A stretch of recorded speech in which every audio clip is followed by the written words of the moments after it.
क्योंकि आज हम सभी को श्री कृष्ण जन्मोत्सव भी मनाना पड़ेगा। लेकिन कुछ देर महाराज दशरथ जो अयोध्या के नरेश है, सम्राट है,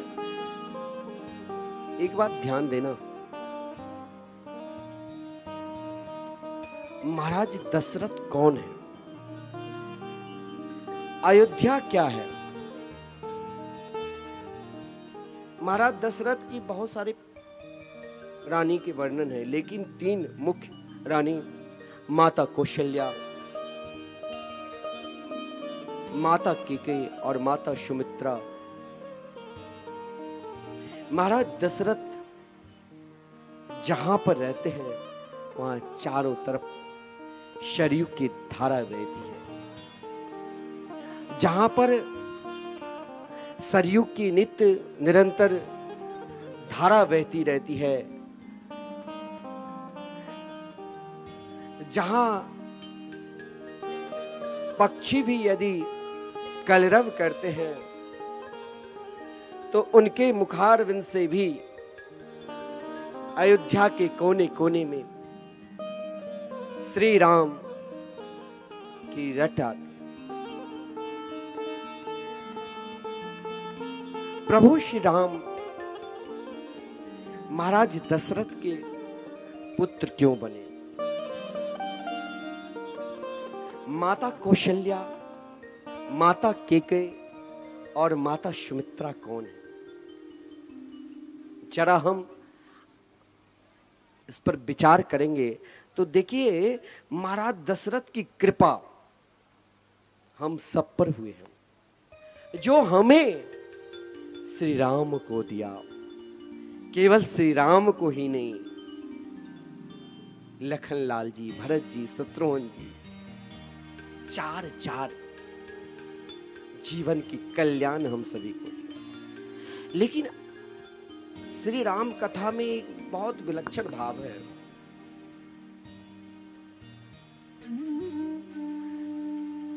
देखिए, माता कैकेयी भी कोई, उनकी भूमिका भी हमारे शायद गुरुदेव कहा करते हैं बहुत विलक्षण। दशरथ जी कौन है? तो गोस्वामी तुलसीदास जी वर्णन करते हैं, जो अवधपुरी के रघुकुल बनी वेद विदित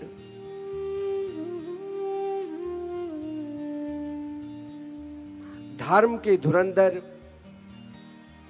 समस्त गुणों के ज्ञानी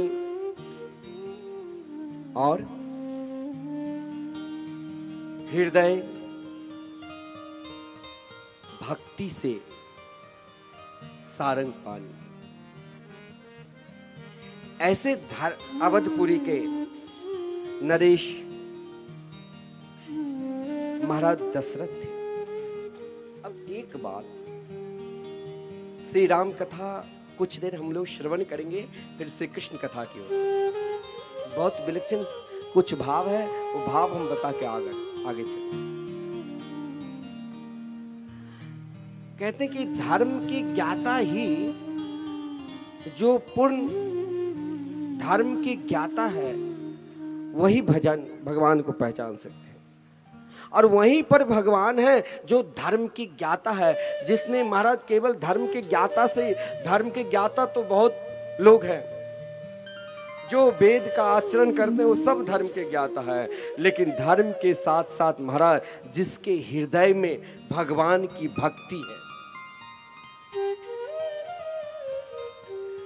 हमारे हृदय में अगर भगवान की भक्ति नहीं है, हम उनके मार्ग पे नहीं चलते हैं, केवल हम धर्म के ज्ञाता ही है, तो राम श्री राम नहीं आ सकते। श्री राम को प्राप्त करना है, श्री राम को लाना है, तो अपने आप अपने जीवन को ही अयोध्या बनाना पड़ेगा। जिस अयोध्या में माता कौशल्या, माता कैकेयी और माता सुमित्रा, जो महाराज दशरथ हृदय भगति मति सारंग पानी कहा गया है। जो महाराज दशरथ भक्ति में ऐसे लीन थे क्योंकि समस्त धर्म के सारे तत्व है भगवान की भक्ति करना। हम संसार में जो भी धर्म करते हैं उन धर्म का अंतिम सार तत्व भगवान की भक्ति। लेकिन हम घर में यदि भक्ति करने लग जाते हैं, कोई अपने पति से कि पति न जान जाए, पति भक्ति नहीं कर रहे हैं, धार्मिक है, धार्मिक होना अलग बात है, धार्मिक सब है, जो धार्मिक नहीं वो नास्तिक है। लेकिन भक्ति करना, जिस भक्ति से भगवान को प्राप्त कर लेना, ये अलग बात है। इसके साथ देने वाले कौन? तो महाराज दशरथ के साथ देने वाले माता कौशल्या, जो महाराज साक्षात माता कौशल्या, माता केकई, माता सुमित्रा त्रिवेणी की स्वरूप है। जैसे हम प्रयागराज में स्नान करने के लिए जाते हैं, जहां संगम की धारा बहती है, और संगम की धारा में महाराज गंगा जी की धारा और यमुना जी की धारा हम लोग दर्शन करते हैं। लेकिन वही धारा में एक और भी धारा है, सरस्वती की धारा, जो छुपी हुई है, जिस धारा को हम सब नहीं देख पाते। वैसे महाराज दशरथ यदि भक्ति मार्ग के, जिसे कहा गया है सर्वश्रेष्ठ ज्ञाता, जो महाराज दशरथ भगवान के कोई चरित्र श्रवण करते थे तो उनके आंख से अश्रुपात होने लग जाते। लेकिन उनके साथ कौन, किसने दिया? तो वही त्रिवेणी माता कौशल्या, जो यमुना के प्रतीक है, माता सुमित्रा, जो गंगा की प्रतीक है। लेकिन वहां पर माता केके, जो महाराज सरस्वती की प्रतीक छुपी हुई है। अब इन तीनों धारा के संगम हो गए तो ये धारा बहती कहां? तो भक्ति की ये धारा, ये भक्ति की धारा है सरयू की नदी है। जब हमारे हृदय में भक्ति की धारा बहने लग जाएगी तो फिर दुनिया नहीं दिखाई देंगे, फिर तो चारों ओर अपने ठाकुर, अपने गोविंद, अपने कन्हैया को ही हम दर्शन करेंगे। जित देखो तित श्याममयी की स्थिति हो। ऐसे महाराज दशरथ थे। महाराज दशरथ जो भगवान के भक्ति पे चलने लग जाते, उसे तो पहले ही प्रभु मिल जाता है। श्री राम के आनंद तो उसने पहले ही प्राप्त कर लिया, जो आनंद के सिंधु के सुख राशि है। जिसने भक्ति मार्ग पर चल दिए, जिसने भगवान के नाम को अपना लिया, उससे बड़ा, उससे श्रेष्ठ धर्म धुरंधर कौन हो सकता है?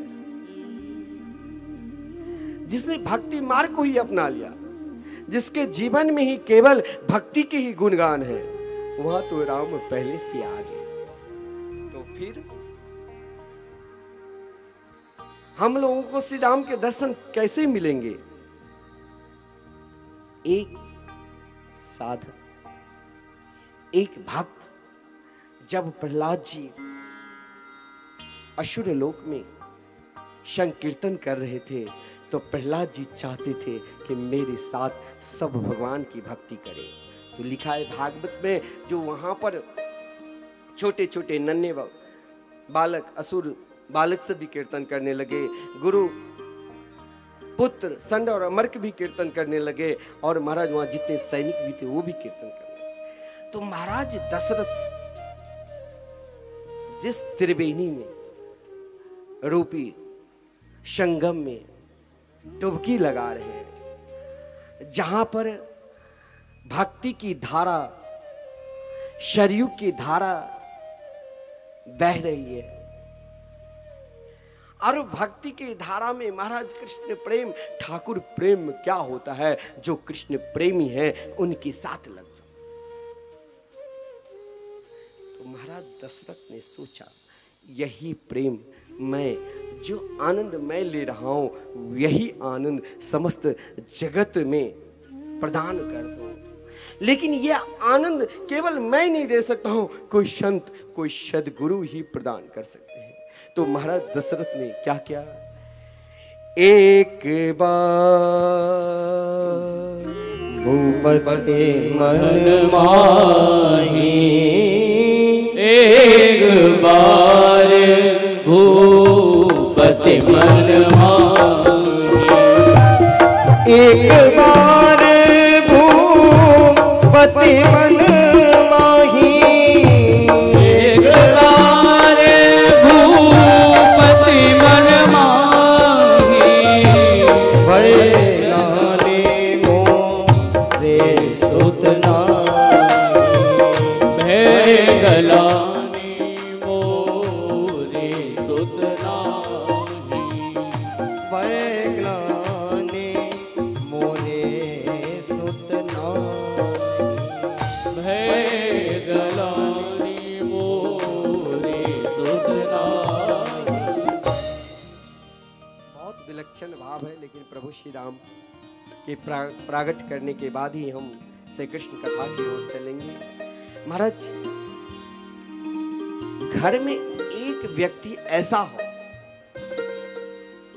जो भगवान की भक्ति, भगवान की पूजा पाठ ऐसा लीन हो जाए, ऐसा लीन हो जाए जो ठाकुर अपने आप, मेरे गोविंद, मेरे कन्हैया, मेरे राम अपने आप उनके पास आ जाए।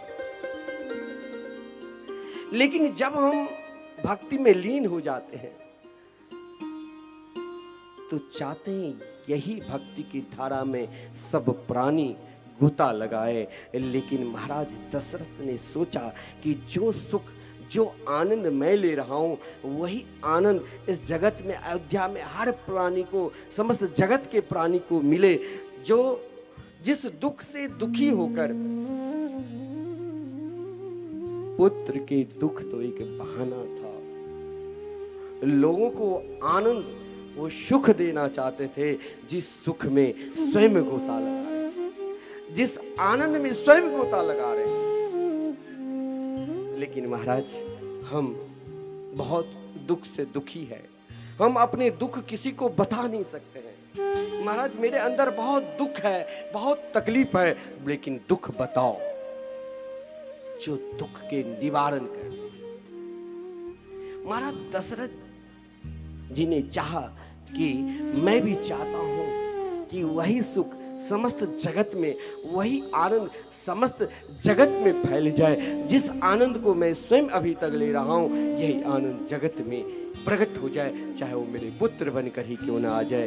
इसीलिए महाराज दशरथ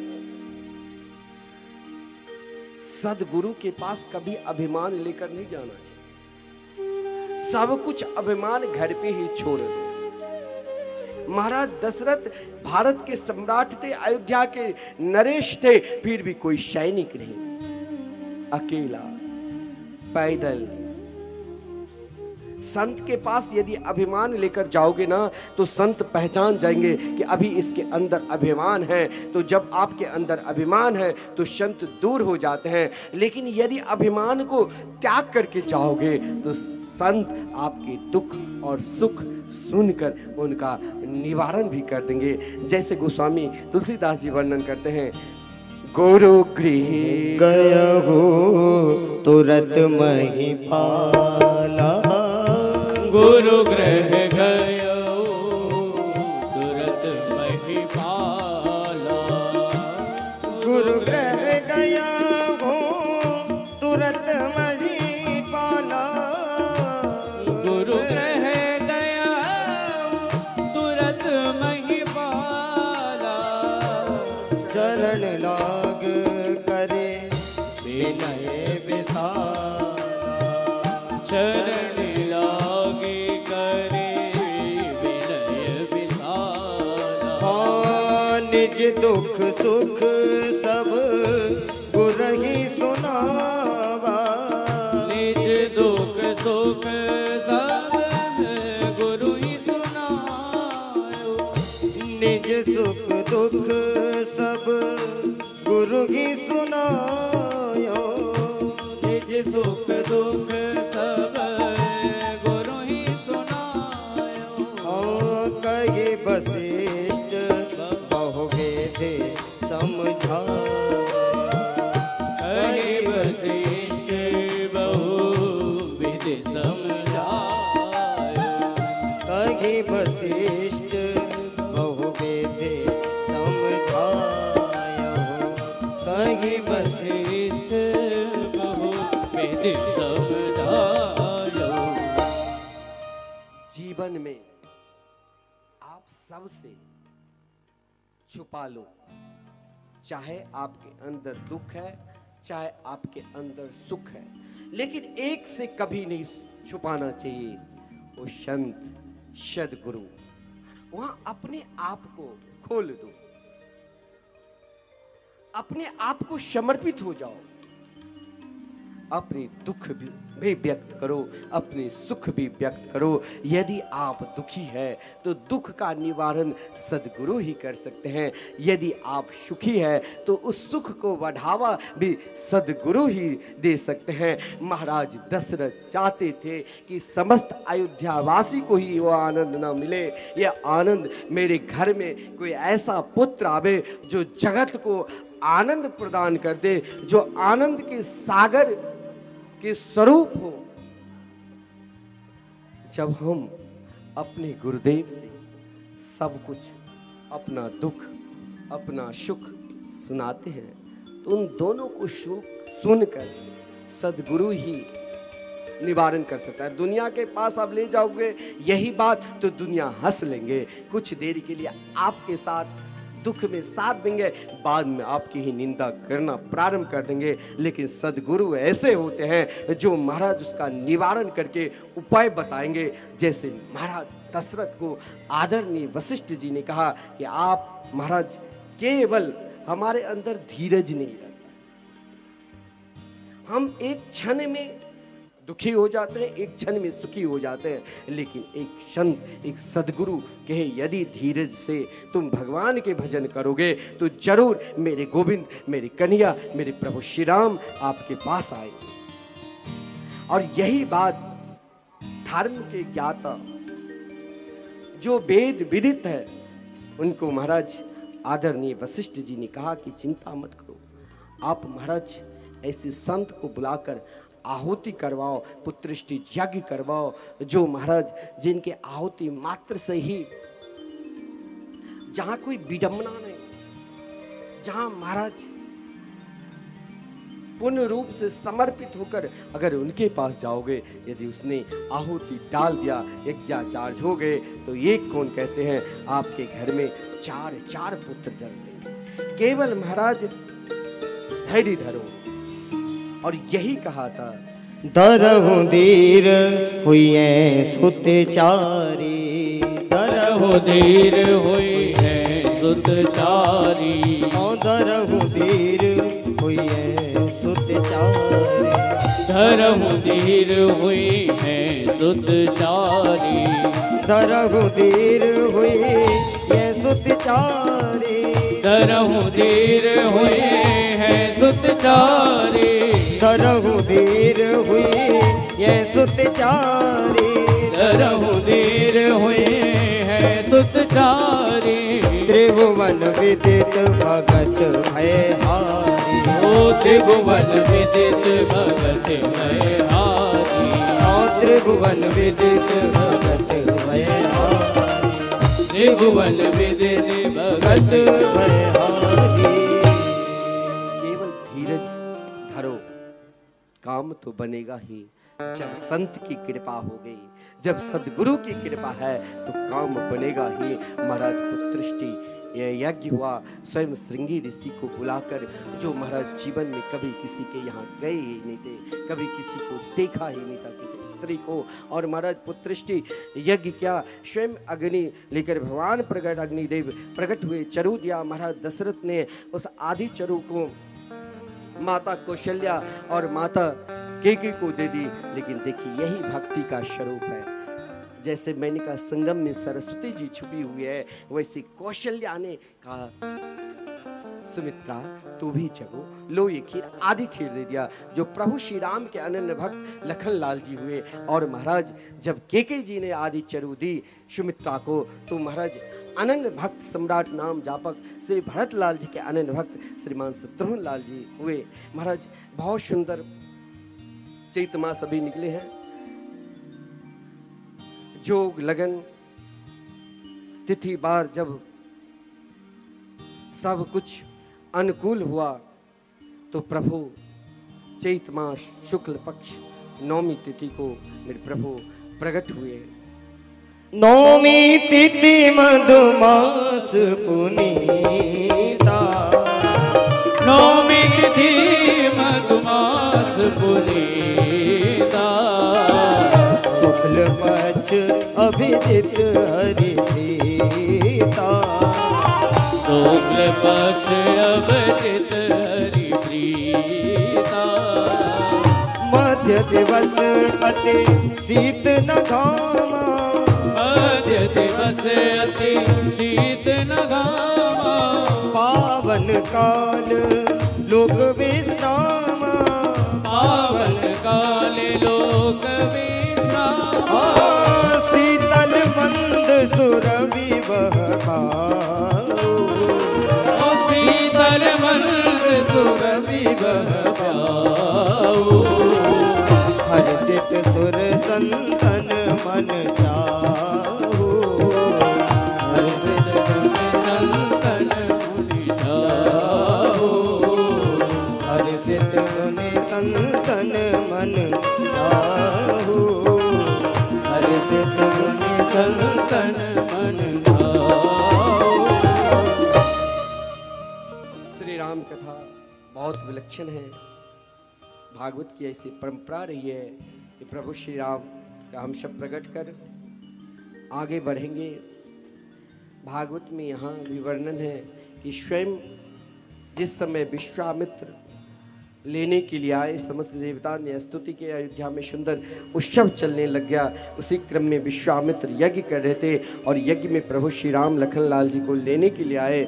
और महाराज प्रभु श्री राम लखन लाल जी, महाराज दशरथ की इच्छा नहीं थी, महारानी कौशल्या की इच्छा नहीं, फिर भी सदगुरुदेव ने आदेश दिया श्रीमान वशिष्ठ जी तो विश्वामित्र के साथ गए। जिस क्रम में तारका को उद्धार की, सुबाहु को उद्धार किया और मारीच को लंका के 7 योजन पार भेज दिया।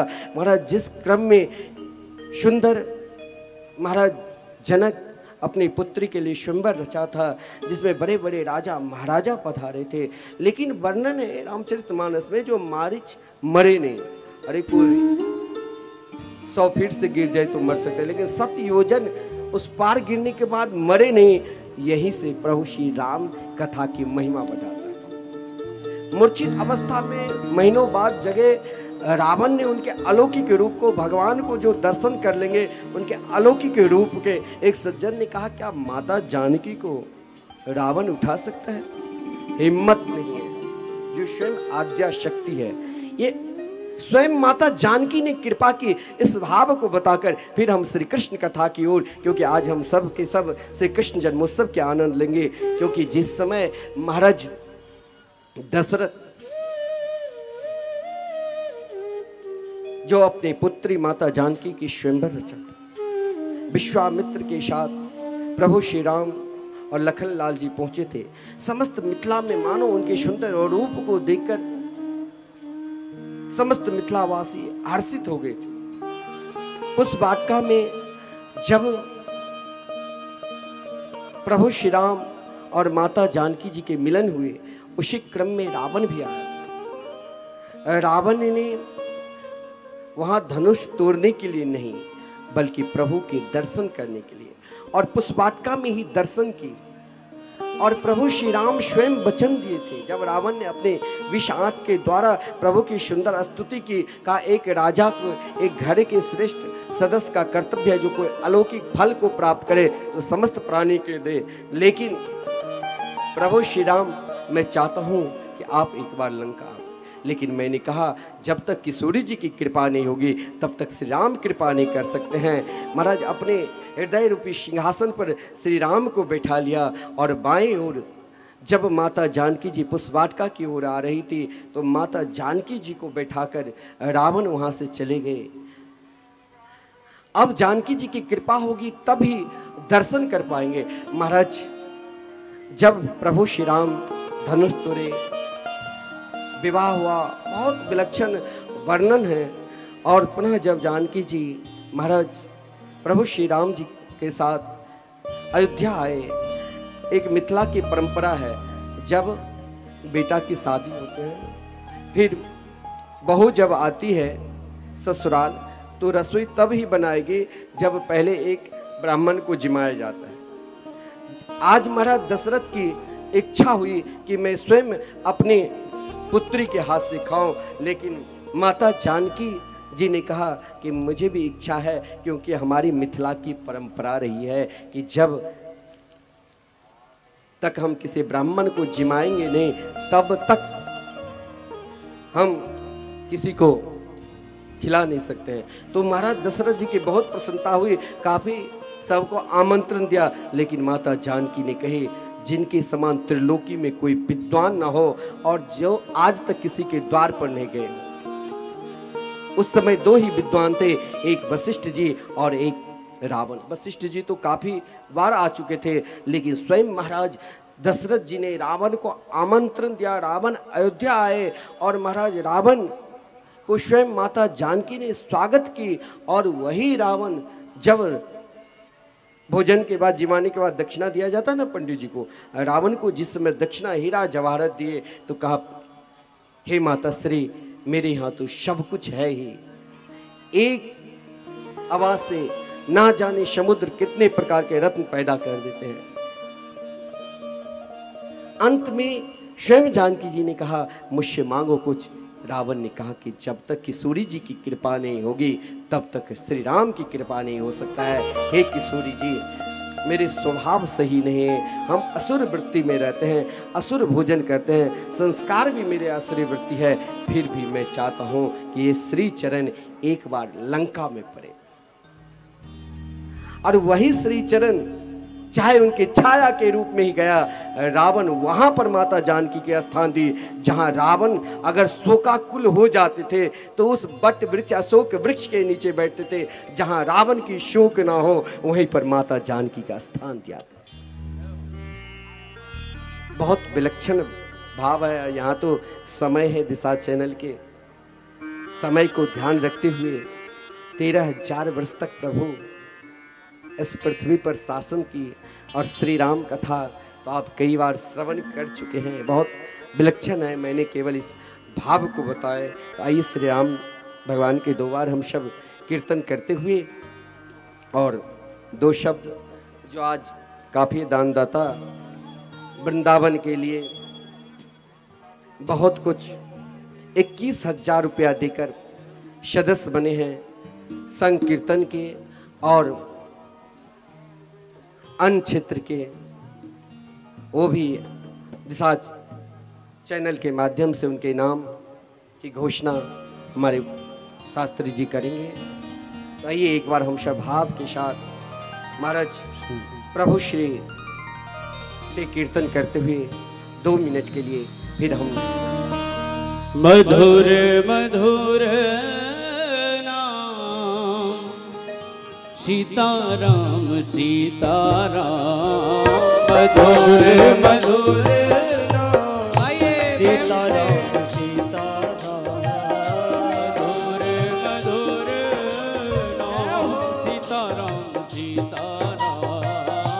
मधुर मधुर सीताराम सीताराम मधुर मधुर सीताराम सीताराम मधुर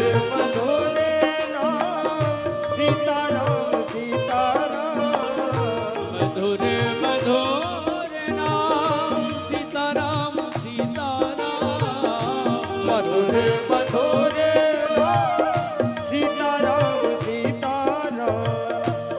मधुर मधुर नाम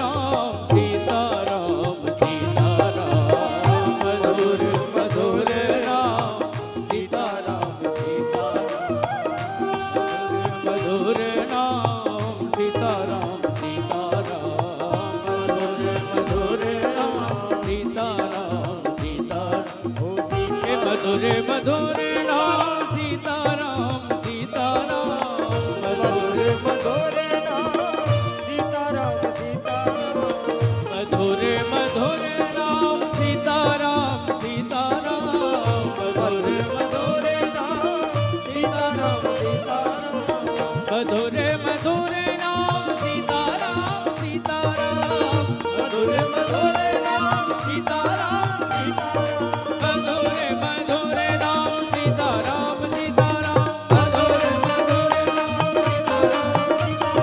मधुरे मधुरे नाम सीताराम सीताराम ओ मधुरे ताली सेवा करते हुए सीताराम सीताराम मधुरे मधुरे नाम सीताराम सीताराम मधुरे मधुरे नाम सीताराम सीताराम मधुरे मधुरे नाम सीताराम सीताराम मधुरे मधुरे नाम सीताराम सीताराम मधुरे मधुरे नाम सीताराम सीताराम मधुरे मधुरे नाम सीताराम सीताराम मधुरे मधुरे नाम सीताराम सीताराम मधुरे मधुरे नाम सीताराम सीताराम मधुरे मधुरे नाम सीताराम सीताराम ओ मधुरे मधुरे नाम सीताराम सीताराम मधुरे मधुरे नाम सीताराम सीताराम मधुरे मधुरे नाम सीताराम सीताराम मधुरे मधुरे नाम सीताराम सीताराम मधुरे मधुरे नाम सीताराम सीताराम मधुरे मधुरे नाम सीताराम सीताराम ओ मधुरे मधुरे नाम सीताराम सीताराम मधुरे मधुरे नाम सीताराम सीताराम मधुरे मधुरे नाम सीताराम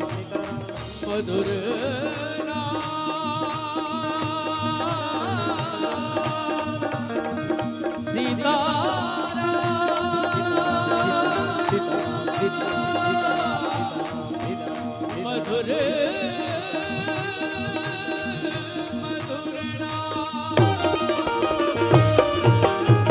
श्यावर रामचंद्र की जय जय जय श्री सीताराम।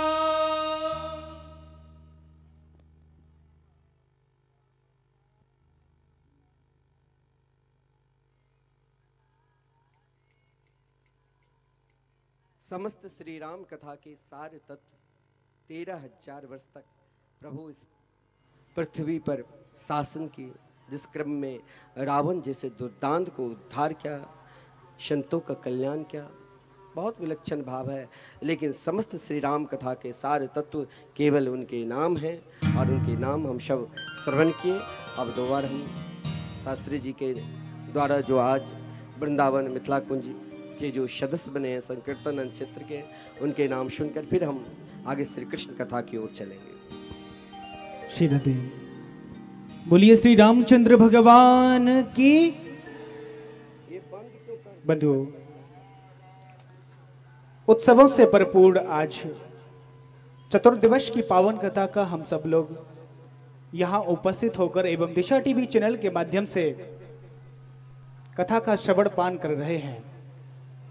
बहुत ही सुंदर और मधुर वाणी में पूज्य महाराज श्री हम सबको कथा से लाभान्वित कर रहे हैं और हम सब लोग यहाँ प्रतीक वृंदावन बधई घाट से इस कथा का लाभ ले रहे हैं। साथ ही दिशा टीवी के माध्यम से पूरे विश्व भर में सभी दर्शकों को इस कथा से आनंदित कर रहे पूज्य महाराज श्री एवं उनकी संस्थान द्वारा गादाचार्य श्री मुकुंद देवाचार्य पीठ ट्रस्ट मिथिला कुंज आश्रम परिक्रमा मार्ग वृंदावन धाम से, जिसके तत्वावधान में यह भव्य आयोजन यहाँ प्रतीक वृंदावन में सजोया गया है।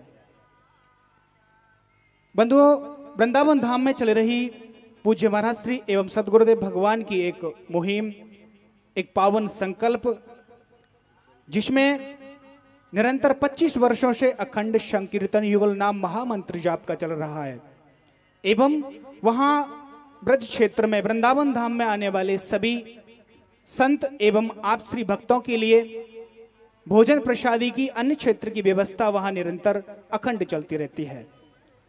उसी संकल्प में कुछ दानी दाताओं ने अपने धन को पवित्र करते हुए धन का सदुपयोग किया है। मैं उन दानी दाताओं भामाशाहों के नाम की उद्घोषणा यहाँ पावन मंच से कर रहा हूं एवं आप सबको भी मैं एक बार पुनः आह्वान कर रहा हूं, आप सब भी आए और इस पावन संकल्प से जुड़ते हुए पुण्य के भागीदार बने। श्रीमती सुनीता देवी जी, धर्मपुत्र श्रीमान संतोष कुमार चौधरी, आप श्री ग्राम पोस्ट लगमा दरभंगा बिहार से हैं। आप श्री ने 21,000 रुपए की राशि देकर इस संकल्प को पूर्ण करने का प्रयास किया है। मैं चाहूंगा जोरदार ताली बजाकर उनका अभिनंदन किया जाए। श्रीमती सीता देवी धर्मपत्नी स्वर्गीय श्री परमानंद ठाकुर, आप श्री कुरशो लुधियामी हरिहर टोल दरभंगा से हैं। आप श्री ने भी 21,000 रुपए की राशि का योगदान दिया है, बहुत बहुत धन्यवाद। आप श्री लोग सभी दानी दाताओं के नाम से तालियों की गड़गड़ाहट अवश्य रखें ताकि उनको लगे कि हमारा जो धन जा रहा है वो एक सदुपयोग के लिए जा रहा है, और बाकी आप सबका भी मनोबल बढ़े और आप सब भी इस कार्य में अग्रसर हों। आइए, श्रीमती मनोहर देवी धर्मपत्नी स्वर्गीय श्री हेमचंद जी, आप श्री खर्रक मधुबनी बिहार से हैं और आप श्री ने इस अन्य क्षेत्र हेतु, इस अखंड महासंकीर्तन हेतु 21,000 रुपए की राशि का योगदान दिया है। इनके लिए भी एक बार जोरदार तालियां।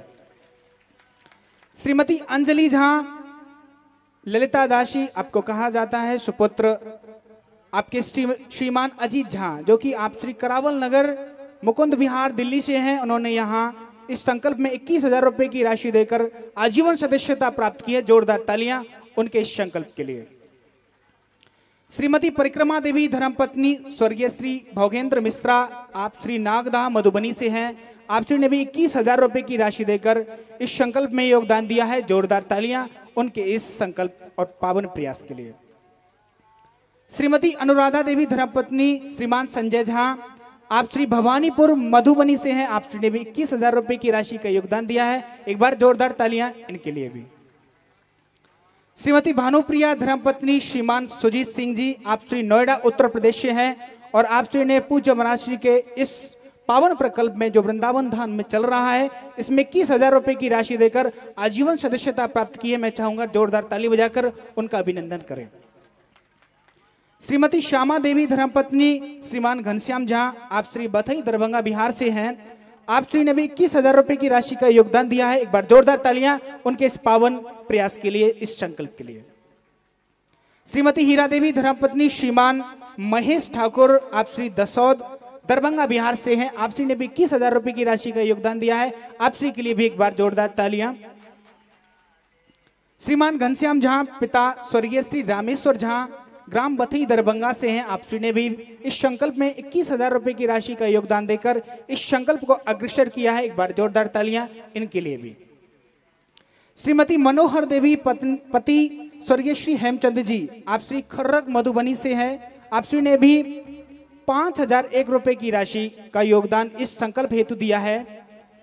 देखिए बंधुओं, मैं यहाँ से सभी जो आजीवन सदस्यता प्राप्त कर रहे हैं 21,000 रुपए वाले सभी दानी दाताओं के नाम की उद्घोषणा नित्य यहाँ से कर रहा हूँ। आप लोग ये मत सोचना कि यहाँ मात्र 21,000 रुपए देने वाले ही सम्मिलित हो सकते हैं, नहीं।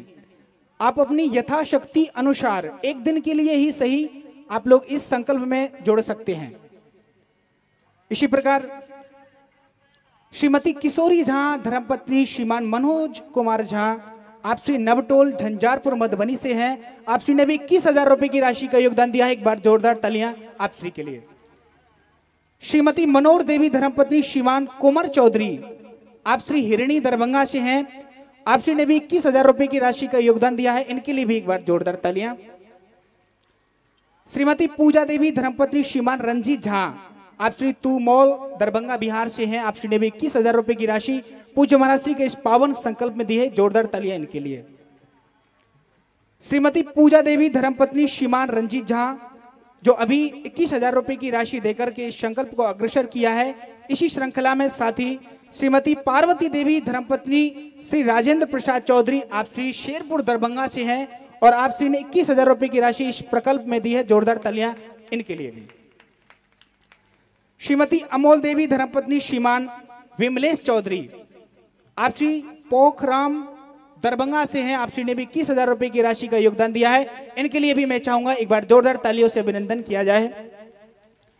सुभद्रा देवी धर्मपत्नी स्वर्गीय श्री राम प्रताप झा, आप श्री नवादा दरभंगा से हैं। आप श्री ने भी 21,000 रुपए की राशि देकर आजीवन सदस्यता प्राप्त की है। इनके लिए भी एक बार जोरदार तालियां।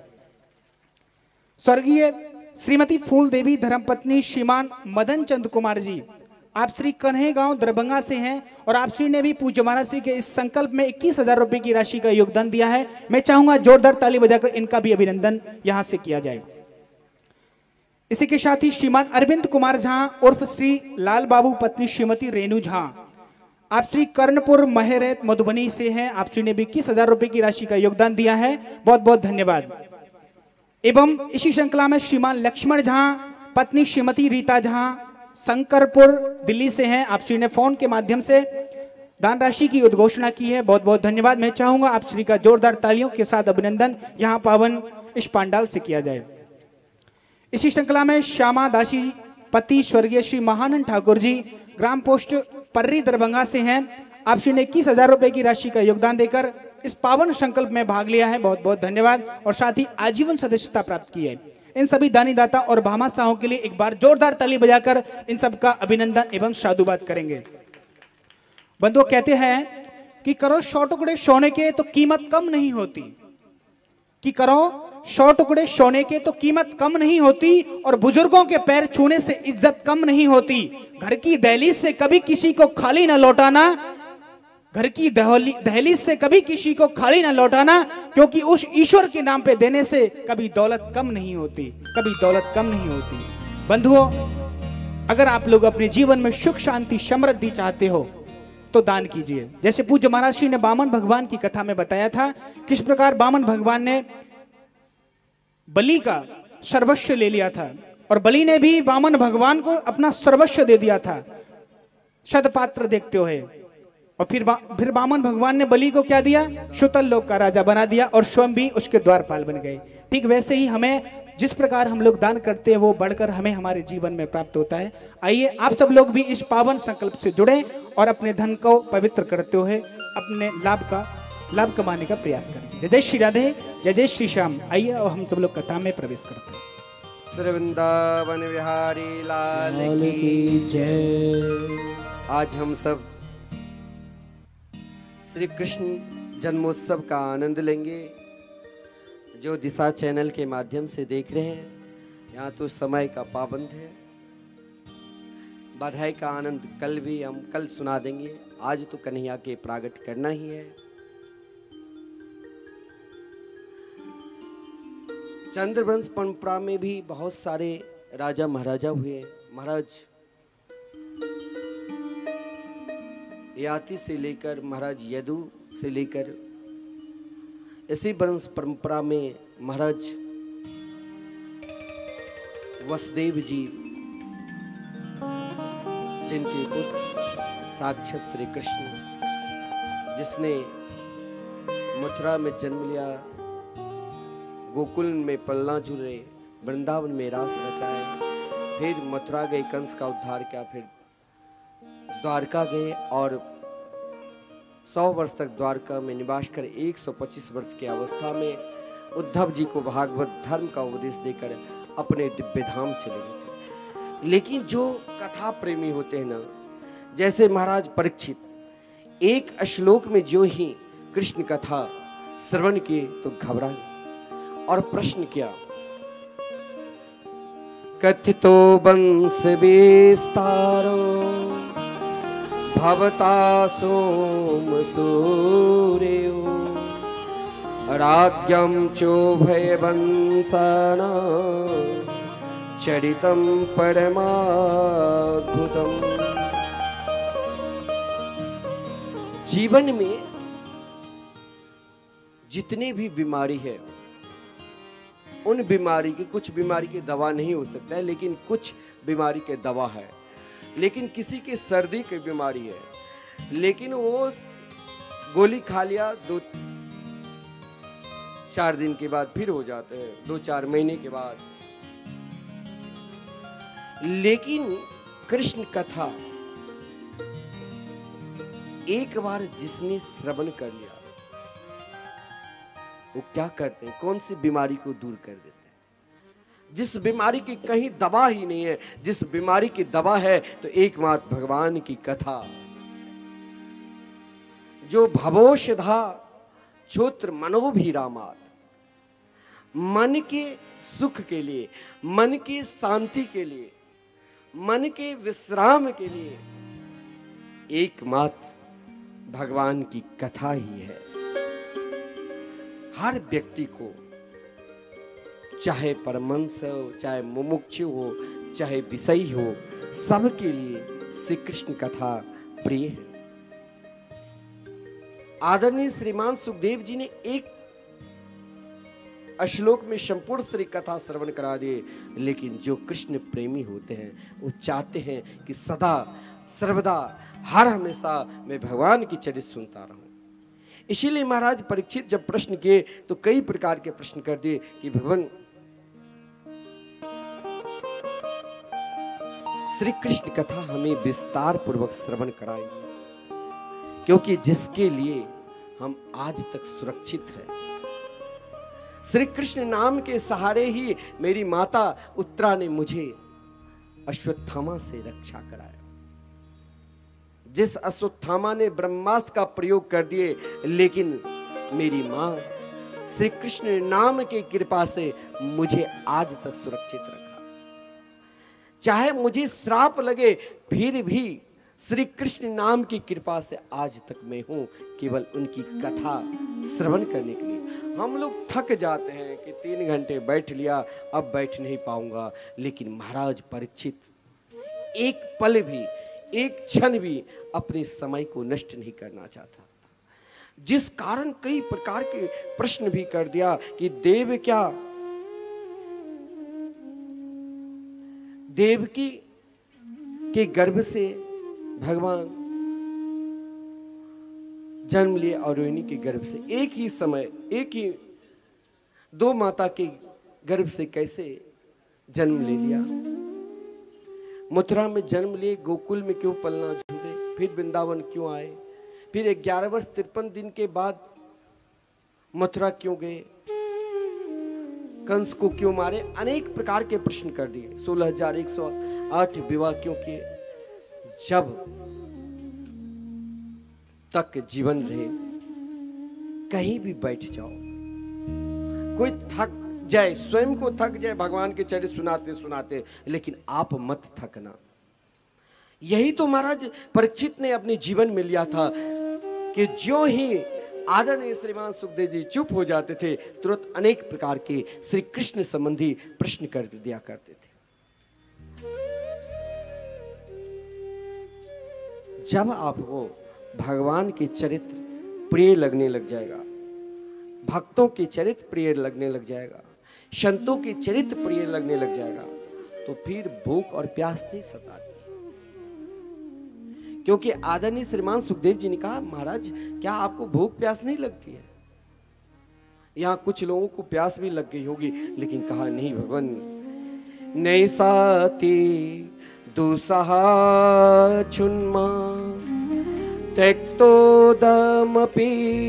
न बाधिते पिबन्तं त्वान्मुखं भोजं च्युतं हरि कथामृतम्। एक से प्रेम कर लो। किससे? किससे प्रेम करना चाहते हो? पति से? तो पति क्यों साथ छोड़ देते हैं? मर जाते तो आप क्यों नहीं साथ जाते? पुत्र से? विवाह होने के बाद पुत्र धीरे धीरे क्यों मुख मोड़ लेते हैं? सगे संबंधी से? उनका स्वार्थ पूर्ण नहीं होता है तो आपको छोड़ देते हैं। दोस्त से? उनका भी स्वार्थ पूर्ण नहीं होता है तो वो भी छोड़ देते हैं। तो किससे प्रेम किया जाए जिसे चाहकर भी छोड़ नहीं सकता हूं? और एकमात्र भगवान की कथा है। कन्हैया से प्रेम है। जो कथा की प्रेमी है, जो उनसे प्रेम कर लिया है, ब्रजांगनाएं, ब्रज की गोपी तो यही कहती थी, श्याम सुंदर हमने तो केवल आपसे प्रेम किया है, और जब हम प्रेम कर लिए हैं तो चाहे आप छोड़ दो, लेकिन मैं चाहती भी हूं, यदि मैं चाहती हूं भूलना तो भी नहीं भूल पाती हूं। कभी तो सपने में आ जाती हो, कभी तो प्रत्यक्ष आ जाती हो, क्योंकि उनकी कथा की बार बार वो याद करती रहती है। इसीलिए महाराज परीक्षित ने जब आदरणीय श्रीमान सुखदेव जी से प्रश्न किया तो भगवान की चर्चा के अनेक प्रश्न करके कहा, इन चर्चाओं के ऊपर आप हमें कथा सुनाओ। एक बात लोग कहते हैं कि भगवान जब पृथ्वी पर अधर्म बढ़ता है, सब अधर्मी हो जाते हैं, चारों तरफ पाप ही पाप, तो भगवान अवतार लेते हैं। एक बात बताओ, पाप कब नहीं था? अभी भी पाप है। पाप तो हर हमेशा बढ़ रहा है, पाप तो रोज के रोज बढ़ रहा है। जैसे पुण्य बढ़ता है वैसे पाप भी बढ़ता है, तो भगवान क्यों नहीं आते? तो आप कह सकते हैं कि भगवान इसीलिए नहीं आते हैं कि अभी तक माता देवकी, माता यशोदा की तरह कोई माता नहीं हुई है। भगवान का अवतार लेने का प्रयोजन केवल अधर्मी को, असुर का मारने का नहीं है। भगवान का अवतार लेने का प्रयोजन होता है जो उनसे प्रेम के हैं, जो उनके हो गए हैं, जो उनके लिए ही जीते हैं, जो उनके लिए ही सोते हैं, जो उनके लिए ही जागते हैं, जो उनके लिए ही रोते हैं, जो उनके लिए ही हंसते हैं। हाँ, भगवान का अवतार का प्रयोजन यही है। बीच में महाराज तिनका असुर आ जाए तो उसे समाप्त कर देते हैं। उसके लिए भगवान को आने की जरूरत नहीं, किसी पार्षद को भेजकर समाप्त कर सकता था। लेकिन भगवान आते हैं हम सब के लिए, हम सब जो उनसे प्रेम के हैं, जो उनकी कथा सुनी, जो उनके नाम के जाप के हैं।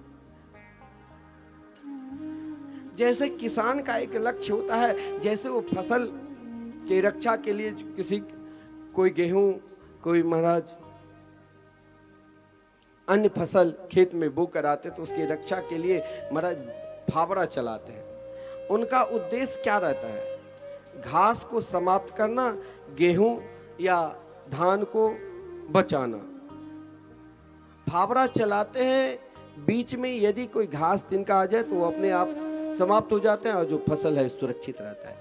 उसी प्रकार भगवान का अवतार का प्रयोजन केवल एकमात्र यही है, जो अपने परम प्रिय भक्त के सुंदर दिव्य जो लीला नित्य वृंदावन गोलोक धाम में करते हैं, वही लीला जो संतों के साथ, जो रसिकों के साथ भगवान रिझते हैं, उन्हें रिझाते हैं। कभी कभी संत महापुरुष भगवान को रिझाते हैं और कभी भगवान भी अपने रसिक संत को रिझाने के लिए ही अवतार लेते हैं।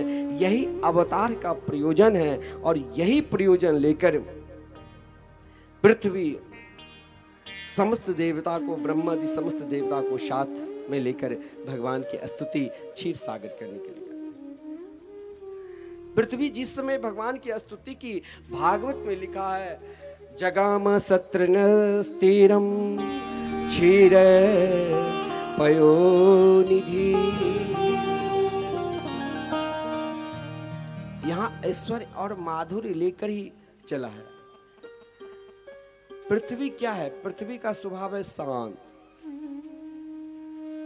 भगवान के पास जाना है, ठाकुर जी से मिलना है, तो पहले अपने स्वभाव को बदलो। स्वभाव बदल गया ना, पृथ्वी का स्वभाव है शांत। हमारे स्वभाव सही है तो भगवान मिलेंगे ही।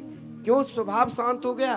तो स्वभाव कब शांत होगा? क्योंकि पृथ्वी ने गौ रूप धारण की। गौ कहते हैं इंद्रियों को। अपने स्वभाव को शांत करके अपने इंद्रियों को वश में करो। इंद्री को वश में कैसे हो सकता है? महाराज हमारी जो 10 इंद्रियां हैं वो 10 जगह हर हमेशा भागते रहते हैं। महाराज उसे कैसे शांत करो? ये मन की जो वृत्ति है, मन की जो इच्छा है, इसीलिए पृथ्वी गौ रूप धारण की। गौ ब्रह्मा के पास, ब्रह्मा बुद्धि के प्रतीक है। अपनी बुद्धि के साथ, बुद्धि से कंट्रोल करो कि हम गलत कर रहे हैं कि हम सही कर रहे हैं, हम गलत मार्ग पर जा रहे हैं कि हम सही मार्ग पर जा रहे हैं। ये तो स्वयं अपने आप को आप बुद्धि से कंट्रोल सकते। और देवताओं को साथ में क्यों लिया? देवता सतोगुण के प्रतीक है। यदि हम सत्वगुण के प्रतीक में रहेंगे तो बुद्धि अपने आप शांत रहेगी। और महाराज कभी कभी सतोगुण में भी तमोगुण उत्पन्न हो जाते हैं। इसलिए भोले बाबा को साथ में लेकर वहाँ क्षीर सागर में जाकर भगवान की स्तुति की। जो क्षीर सागर महाराज गोलोक धाम से काफी नीचे है। यहाँ क्षीर भी है और पय भी है। जगामा सत्रन स्थिरम क्षीर पयोनिधि। क्षीर मतलब भी दूध होता है, पय मतलब भी दूध होता है। पय यानी वृंदावन बिहारी जो माधुर्य लीला है, पय सागर यानी गोलोक धाम। गोलोक धाम में जब भगवान श्री कृष्ण अपने सुंदर दिव्य बंसी को बजाते हैं तो उनके सुंदर मुरली की धुन से, बंसी की धुन से ऐसी तरंग आती है। जब कृष्ण प्रेम रूपी व्यक्ति के अंदर तरंग उत्पन्न होने लग जाते हैं तो फिर दुनिया को छोड़कर एकमात्र ठाकुर की ओर भागने लग जाते हैं।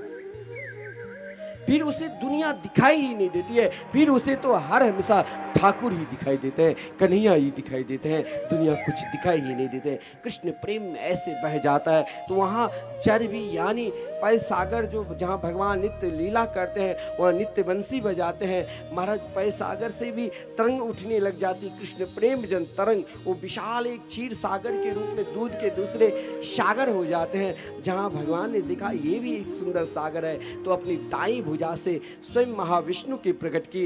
रास रासेश्वरी राधा रानी ने अपनी बाई भुजा से महालक्ष्मी की प्रकट की। क्योंकि भगवान जब लीला करते हैं पृथ्वी पर अवतार लेते हैं तो उनके ऐश्वर्य लीला भी चाहिए और माधुर्य लीला भी, प्रेम लीला भी चाहिए।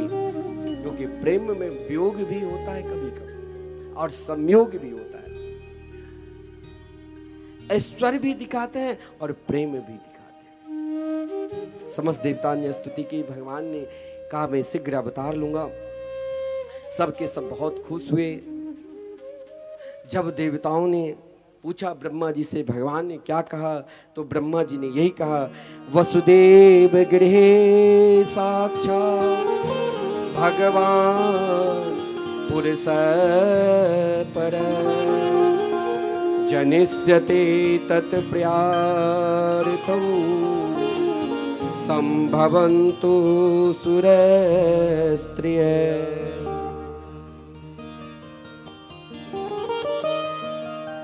जब ब्रह्मा जी ने कहा वसुदेव गृहे साक्षात्,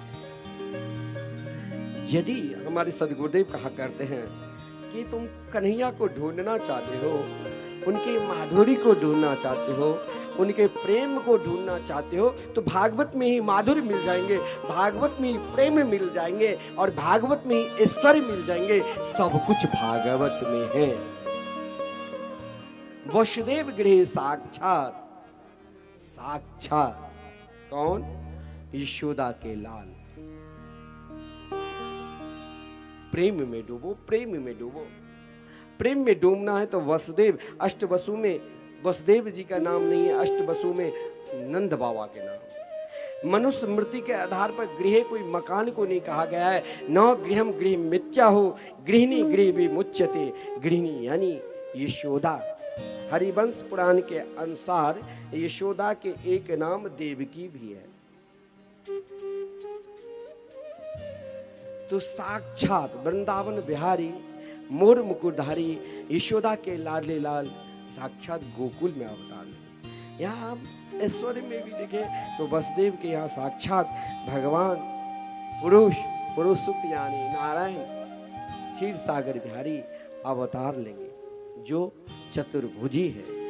जनिष्यते तत्प्रियार्थम, भगवान के प्रयास शक्ति, आह्लादनी शक्ति। क्योंकि यहाँ प्रेमावतार में भगवान प्रेम लीला करेंगे इसीलिए आह्लादनी शक्ति। रास रासेश्वरी राधा रानी के बिना भगवान कोई लीला कर ही नहीं सकते। इसीलिए उन देवताओं को भी ब्रह्मा जी ने कहा आप सब क्या देख रहे हो, उस प्रेम लीला को प्राप्त करना है तो सब की सब ब्रज में अवतार लो। क्योंकि रास रासेश्वरी राधा रानी भी ब्रज में अवतार लो।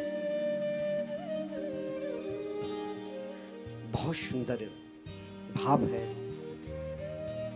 मथुरा के राजा उग्रसेन थे, लेकिन उनके पुत्र महादुर्दांत दुष्ट दुराचारी पापी कंस, जो अपने पिता का नहीं हुए, जो अपने पिता को नहीं छोड़ सकते हैं, वो और किसी को कैसे छोड़ देंगे। पिता को जेल में बंद कर दिया, दुष्ट का संग करने लग गए। अकासुर, बकासुर, धेनकासुर आदि उनके मित्र हो गए, लेकिन अपनी चचेरी बहन देवकी को पुत्रीवत प्रेम कर दिया, जिस कारण अपनी बहन के विवाह बड़े धूमधाम के साथ देवकी को कराए वसुदेव जी के साथ। लेकिन शास्त्र में कहा गया है, मैंने अपने गुरुदेव से सुना कि असुर के हृदय में यदि दया उत्पन्न हो गई तो फिर भगवान को आने में देर हो सकती है, क्योंकि तस्मात् सर्वेषु भूतेषु दयाम कुरुते सौहृदम।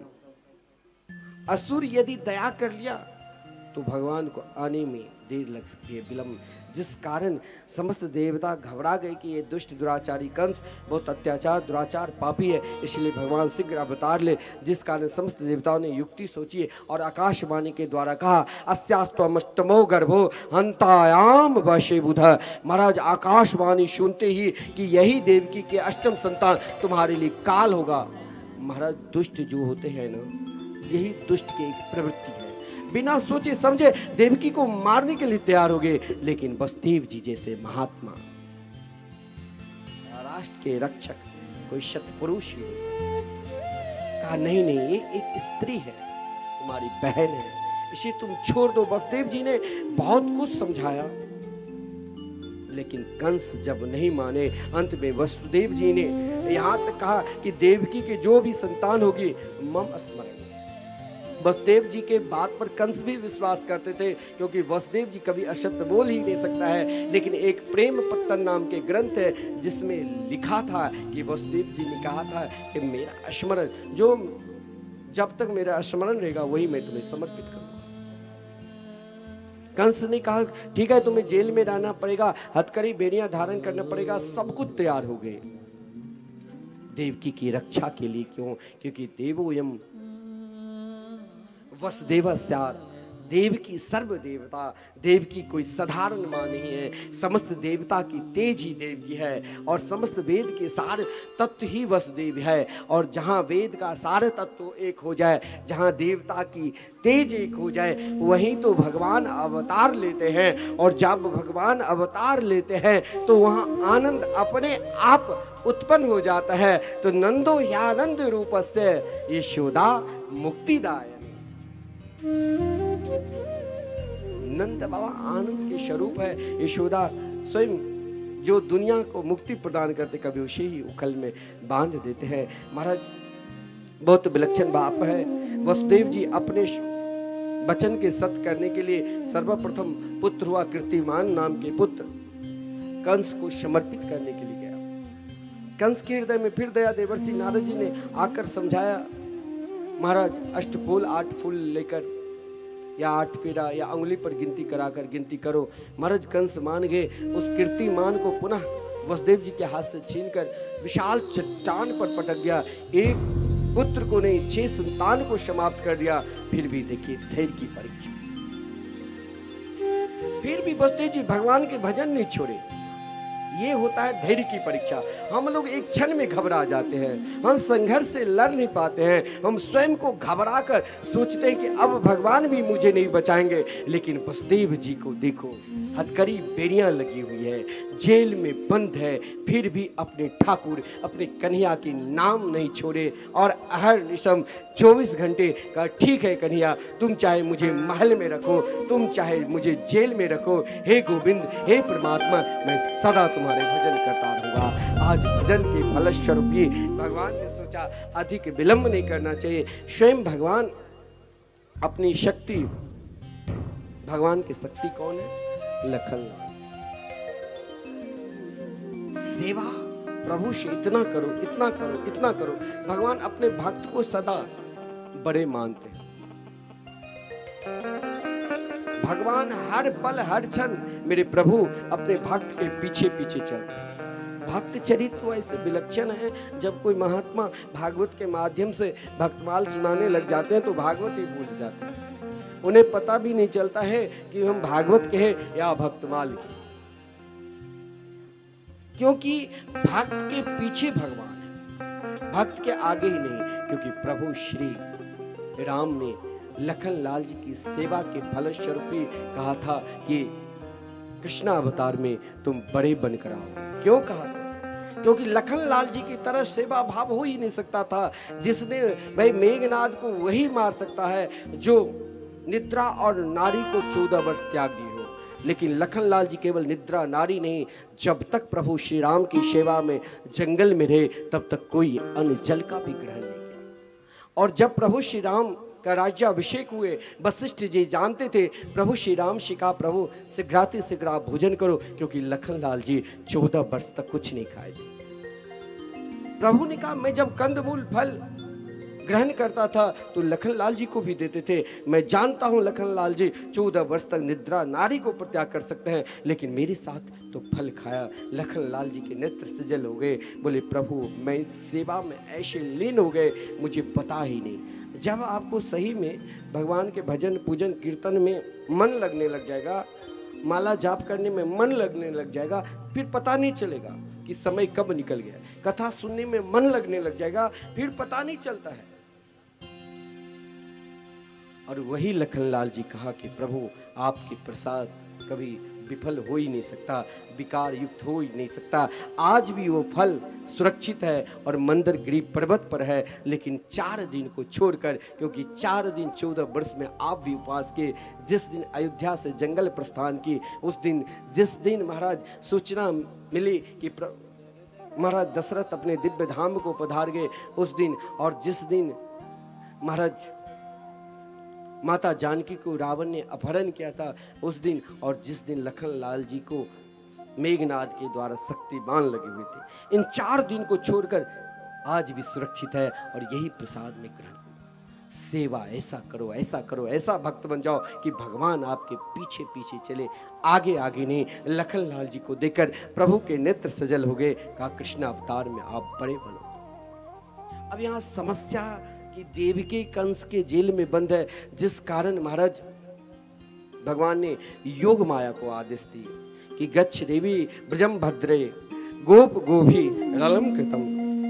योग माया से कहा कि आप भी मेरी लीला में सहयोग करो, आप भी ब्रजमंडल में जाओ, लेकिन ब्रजमंडल में जाने से पहले एक कार्य मुझे कर देना, क्योंकि देवकी के गर्भ में जो मेरा तेज है वो सीधे रोहिणी के गर्भ में चले जाए, जो इस समय नंद भवन में है। महाराज यहाँ तुरंत भगवान के आदेश प्राप्त कर सीधे रोहिणी के गर्भ में। कंस की इधर निंदा होने लगी। अब कंस को लगा कि मेरे शत्रु आने वाले। इधर योग माया ने कहा मैं कहाँ जाऊं? बोले ब्रज में आप यशोदा की पुत्री बनो, मेरी बहन बनो, वैष्णवी बनो। कलयुग में लोग अनेक नाम से पुकारेंगे, दुर्गा, भद्रकाली, विजया, वैष्णवी, कुमुदा, चंडिका, कृष्णा इत्यादि नाम से भगवान की लीला में सब सहयोग करते हैं। महाराज आदरणीय श्रीमान सुखदेव जी कहते हैं भादो मास कृष्ण पक्ष अष्टमी तिथि बुधवासरे बुधवार रात्रि के ठीक 12 बजे जिस समय भगवान प्रवेश के देवकी के गर्भ में, वहां जहां भगवान है, चाहे नरक है, चाहे स्वर्ग है, चाहे कहीं भी स्थान हो, तो महाराज अपने आप खिलेंगे। क्या था ये जगह, आज क्या खिल रहे हैं। आज प्रतीक वृंदावन के रूप में हम सब दर्शन कर रहे हैं। ये महिमा होता है। संत के समस्त देवता ने स्तुति की, सत्य स्वरूप कहकर भगवान की स्तुति की। सत्यव्रतम सत्य परमति सत्यम सत्यस्य योनिनीतम च सत्य सत्यस्य सत्यमृत सत्य नेत्रम सत्यात्मकम तम शरणम प्रपन्ना। सत्य कहकर पुकारे कि प्रभु आप त्रिकाल वधित सत्य है। महाराज भगवान की स्तुति के पश्चात देवकी की स्तुति की, क्योंकि वो माता पिता भी धन हैं जिनकी संतान भगवान में लग जाए। बहुत विलक्षण भाव है। आदरणीय श्रीमान सुखदेव जी कहते हैं महादुर्दांत महाबाली कंस के कारागार में जो जेल में बंद थे देवकी वसुदेव जी, 10,000 सुरक्षा कर्मी हैं, आज अंदर कोई प्रवेश नहीं कर सकता है। कंस की स्थिति ऐसी बनी है क्योंकि हर ओर उसे कृष्ण ही कृष्ण दिखाई देते थे। दाल में भी यदि काली मिर्च देख लिया उसमें भी कृष्ण, ऐसी स्थिति बन चुकी थी उनकी, जो चारों तरफ अपने आप को कृष्णमय हो गए थे। कंस चारों तरफ कृष्ण ही कृष्ण। उसी समय महाराज बहुत सुंदर समय, जहां महाराज आज श्री कृष्ण के स्वागत के लिए स्वयं बादल अपने आप वही श्यामलय रूप धारण कर, महाराज जब प्रसन्नता होती है तो अपने आप गीत गाने लग जाते हैं, प्रेम की गीत। तो बादल महाराज धीरे धीरे गर्जना कर रहे हैं। समस्त ऋतुएं के पुष्प फल अपने आप खिल गए हैं। समस्त ऋतुएं के पक्षी मानो कृष्ण के गीत गा रही है। मयूर भी, कोयल भी, आज सब श्री कृष्ण गीत गा रही है, कन्हैया को पुकार रहे हैं। कभी मयूर तो कभी कोयल, अनेक प्रकार के पक्षी उस रात्रि के समय में जब सब सो रहे हैं। भादो मास अष्टमी तिथि, ठीक रात्रि के 12 बजे, बुधवार है, रोहिणी नक्षत्र से युक्त है। आज जब श्यामला सलोना चतुर्भुज रूप में प्रकट हुए तो मानो सब के सब ऐसे हर्षित हो रहे हैं। महाराज बादल से अपने रिमझिम रिमझिम बारिश हो रही है। पक्षी अपने कृष्ण गीत गाने लग गए कि अब मेरे कन्हैया आने वाले हैं, हम सब उनके साथ रास लीला करेंगे। उसी समय आदरणीय श्रीमान वसुदेव जी ने देखा, तमद्भुतम बालकम वसुदेव इच्छत। जब संसार के बालक जन्म लेते हैं ना, भगवान की लीला पर शंका करनी ही नहीं चाहिए। जब संसार के बालक जन्म लेते तो माता दर्द से चिल्लाती रहती है, लेकिन जब भगवान अवतार लिए तो उस समय सर्वप्रथम वसुदेव जी ने दिखा। और वो बालक कैसे थे? तमद्भुतम बालकम वसुदेव इच्छत। उस अद्भुत बालक को देखकर देवकी को जगाया, जो शंख चक्र गदा पद्म से सुशोभित दिव्य तथा बहुमूल्य विशिष्ट आभूषणों से युक्त पीतांबरधारी श्यामला सलोना घुंघराले बाल, ऐसे अद्भुत बालक को वसुदेव जी ने जो देखा, बालक कैसे है? कुछ अर्थ भी है बालक शब्द का। वाश्यात नर्मदा नदी इति सौवरी, सौवरी को उसके आधार पर नर्मदेश्वर भगवान शंकर जी के द्वारा जिनकी स्तवन की जाती है, स्तुति की जाती है, वही श्रीमान वसुदेव जी के यहाँ बालक बन के विराजमान। गोस्वामी तुलसीदास जी वर्णन करते हैं, जाके रोम कोटि ब्रह्मांडा। वेद भी कहते हैं, बालेषु रोमेषु कानि ब्रह्मांडानि सन्ति यस्य असो बालक। जिसके रोम गर्त में अनेक ब्रह्मांड है, आज वही श्रीमान वसुदेव जी के यहाँ बालक बनकर विराजमान। महाराज स्वयं वसुदेव जी स्तुति की। देवकी जी जब उन चतुर्भुज रूप को देखा तो एक माता की बाप चाहे संतान कितने बड़े क्यों ना हो जाए, लेकिन माँ के लिए वो बालक ही रहेगा। देवकी घबरा गई थी, कहीं महाराज कंस को सूचना मिल गई तो फिर वही दशा करेंगे। जिस कारण देवकी घबराई हुई थी, फिर भी प्रभु के उस रूप को देखकर देवकी भी सुंदर स्तुति की और कहा कि प्रभु मैंने तो पुत्र रूप में उपासना की, यहाँ आप पिता रूप में। भगवान ने कहा, माता श्री आप घबराई हुई हो, यदि मेरी माँ घबरा जाए तो जो काम मुझे 11 वर्ष के बाद करना पड़ेगा वो मैं अभी कर दूं। लेकिन देवकी मैया ने कही, मैं तनिक घबराई नहीं हूं। देवकी भी सुंदर स्तुति की। भगवान ने कहा, याद करो, हम भगवान को देते हैं तो भगवान भी हमें देते हैं, एक बार नहीं कई बार देते हैं। और देवकी भी जब तपस्या की थी स्वयंभू मंत्र से पूर्व, तो भगवान ने कहा, प्रथम बार मैंने विष्णु गर्भ से जन्म लिया, दूसरी बार मैंने आप दोनों जब देव कश्यप अदिति बने तो मैंने वामन के रूप में, इस बार आप देव की वसुदेव बने तो मैं कृष्ण के रूप। लेकिन कुछ दिन के लिए मेरे प्रेम लीला में आप भी समा जाना, और प्रेम लीला में समाना है, माधुरी लीला में देखना है, तो माता श्री मुझे इस रूप को अविलंब इसी समय ब्रज में गोकुल में भेज दो।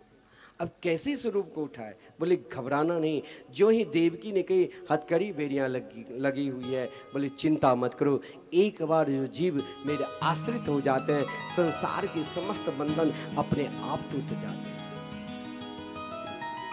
एक बार आश्रित होकर तो देखो, एक बार उनके बनकर तो देखो, बन जाओ उनके। बोले कैसे ले जाऊं इतने विशाल शरीर के?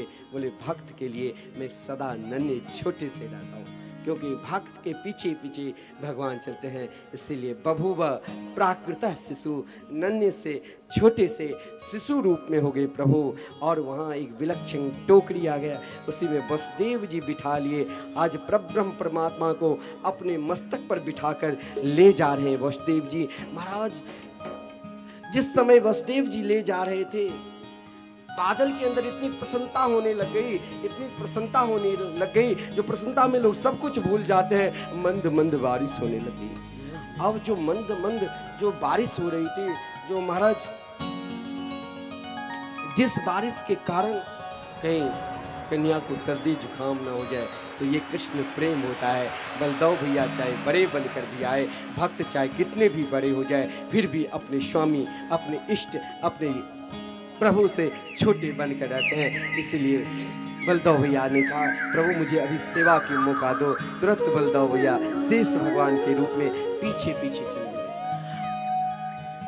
आज यमुना की धारा अपने आप बह रही है। इतनी प्रसन्नता है, इतनी प्रसन्नता है यमुना की धारा में। आज यमुना की धारा ऐसी विलक्षण बह रही है जैसे मानो कि आज बाढ़ आ चुकी है, लेकिन यमुना की धारा में भी प्रसन्नता इसीलिए है क्योंकि आज यमुना की नदी में समस्त नदियाँ एकत्रित हो गए, क्योंकि आज हम कृष्ण के दर्शन करेंगे। यमुना तो धन्य हो, आज मुझे भी अपने में संभालो। अगर कोई कन्हैया के हो गए तो अकेला कन्हैया को नहीं पुकारो, सबके साथ में लेकर उन्हें पुकारो। वो चले कन्हैया शेष की छैया, दृश्य निराला जी, सूप में बैठे लाला जी, सूप में बैठे लाला जी, सूप में बैठे लाला जी, सूप में बैठे लाला जी, वो सूप में बैठे लाला जी, सूप में बैठे लाला जी, सूप में बैठे लाला जी, सूप में बैठे लाला जी।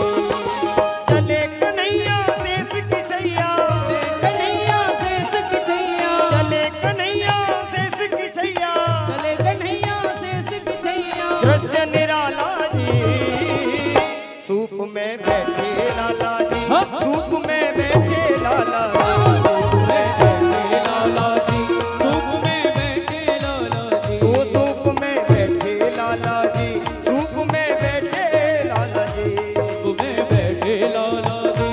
एक बार प्रेम से नंद के लाला की,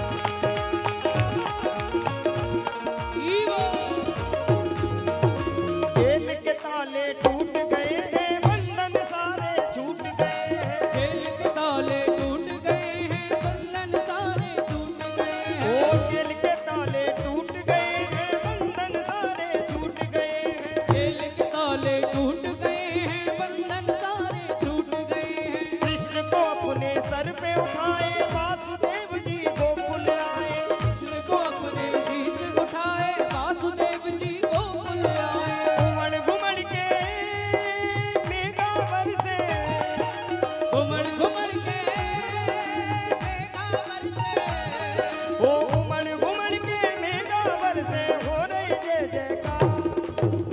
और एक बार मेरा हाथ उठा करके मेरे साथ में गाएंगे, सूप में बैठे लाला जी, सूप में बैठे लाला जी, हो सूप में बैठे लाला जी, सूप में बैठे लाला जी, वो सूप में बैठे लाला जी, सूप में बैठे लाला जी, सूप में बैठे लाला जी, सूप में बैठे लाला जी। ओ चले कन्हैया शेष की छैया, चले कन्हैया शेष की छैया, चले कन्हैया शेष की छैया, चले कन्हैया शेष की छैया, दृश्य निराला जी, सूप में बैठे लाला जी, सूप में बैठे लाला जी, सूप में बैठे लाला जी, सूप में बैठे लाला जी, सूप में बैठे लाला जी, सूप में बैठे लाला जी, सूप में बैठे लाला जी। जय हो।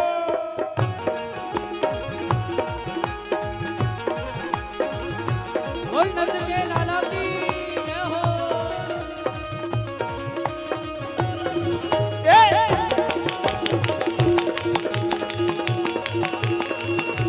सूप में बैठे लाला जी, सूप में बैठे लाला जी, ओ सूप में बैठे लाला जी, सूप में बैठे लाला जी, ओ सूप में बैठे लाला जी, ओ सूप में बैठे लाला जी।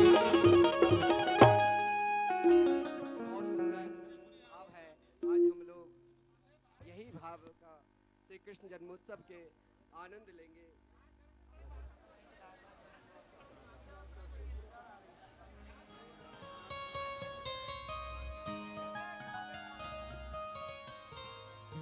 जब नंद बाबा ने यहाँ पर अनुष्ठान करना प्रारंभ कर दी, आदरणीय श्रीमान सुखदेव जी कहते हैं वसुदेव जी ने उन नन्हे से छोटे से शिशु को वहाँ छोड़कर चल दिए, लेकिन वो कहाँ समा गए। वसुदेव सुता श्रीमान वासुदेव अखिलात्मनि लीने नंद सुतो राजन विद्युत सुदामणि यथा वसुदेव नंदन नंद नंदन में उसी प्रकार लीन हो गए जैसे बादल तरकते हैं, उसमें बिल्ली जो तरकती है कोई देखता है कोई नहीं देखता है। और इधर आइए अब हम लोग सीधे चलेंगे गोकुल, क्योंकि वसुदेव जी जब उस नन्हे से शिशु को ले गए वहाँ पर कंस को सूचना मिली, कंस दौड़ते हुए आया और कंस जब दौड़ते हुए आया उस शिशु को पकड़ा तो कन्या थी, महाराज कंस को ही एक लात जिमा कर वो आकाश मार्ग में अष्टभुजी हो गई और कंस को कहा तेरे मारने वाले कहीं ब्रज में ही जन्म ले लिया। इधर गोकुल में उत्सव चलने लग गया। नंदस्त्वात्मज उत्पन्ने जाता लादो महामना आहूय विप्राण वेद ज्ञान अस्नात सुचिर अलंकृत से नंद महोत्सव की कथा हम कल श्रवण कराएंगे। और महाराज भजन भी दो चार बधाई आज हम श्रवण करेंगे और भजन भी हम कल ही और अधिक श्रवण करेंगे। आज हम सुंदर सुंदर बधाई के देखिए एक बात कहूँ, हमारे गोपाल जी सबके पास जाएंगे, जिसको इच्छा है कि मेरे नाम से अनक्षेत्र में एक ही संत खा ले, वो कल महाराज कमलेश जी यहाँ बैठेंगे कार्यालय पर, जहाँ चंदन कंटी झोली माला मिलते हैं उसी के बगल में, आप वहाँ भी दान कर सकते हो।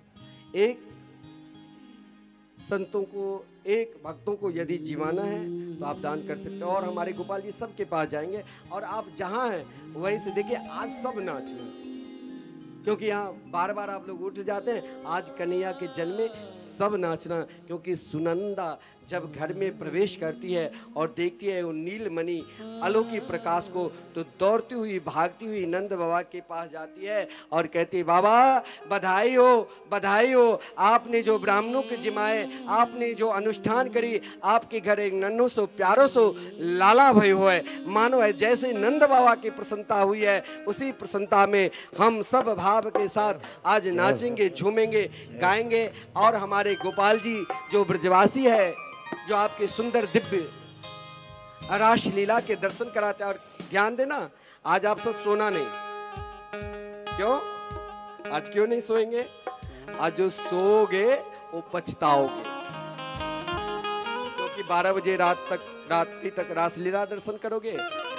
और सदगुरुदेव ने कमला नदी में जितने ही जल है, वैसे जल का अभाव तो हर नदी में है, फिर भी कमला नदी में वो चीज दर्शन करेंगे आप लोग जो आज तक किए ही होंगे नहीं। उनके हृदय से ही लीला सब प्रकट होते हैं, वो जो वहां से व्यक्त करते हैं ना, चाहे पंडाल में आवे ना आवे वो सब कुछ दिखता रहता है। तो आज कोई सोना नहीं, आज क्या करेंगे सब? आज हम सब मिलकर कीर्तन करेंगे और कीर्तन इतने करेंगे आज इतने नाच लेंगे, बधाई में इतने नाच लेंगे, यही नाच के याद करते करते राधा रानी को प्राकट कर लेंगे। जय हो जय हो।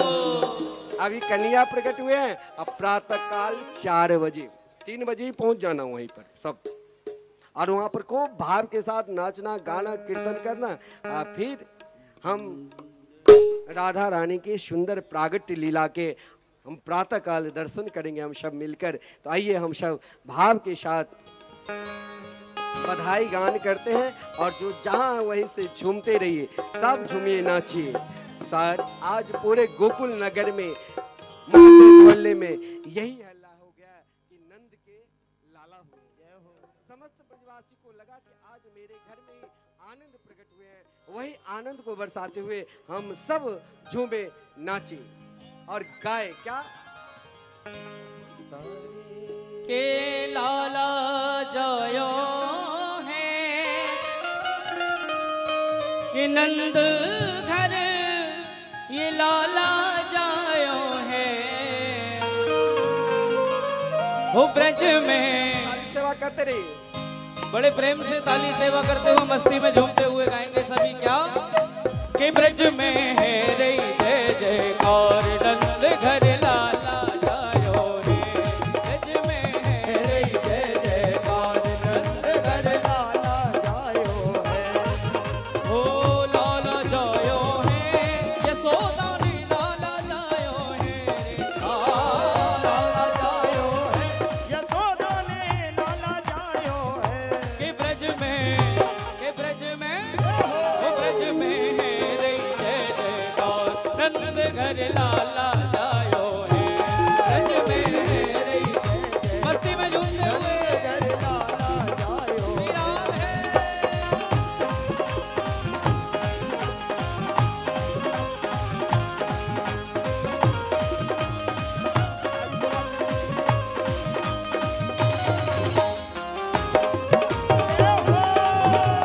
बधाई हो।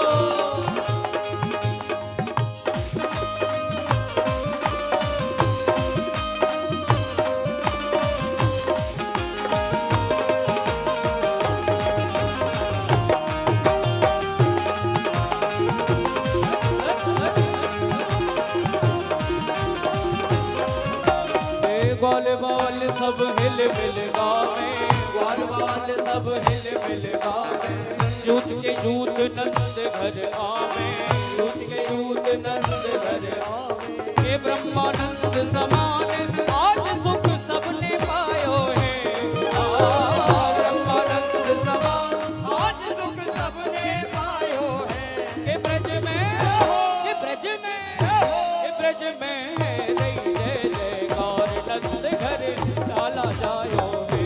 ब्रज में रे जय जयकार नंद घर लाला जायो है।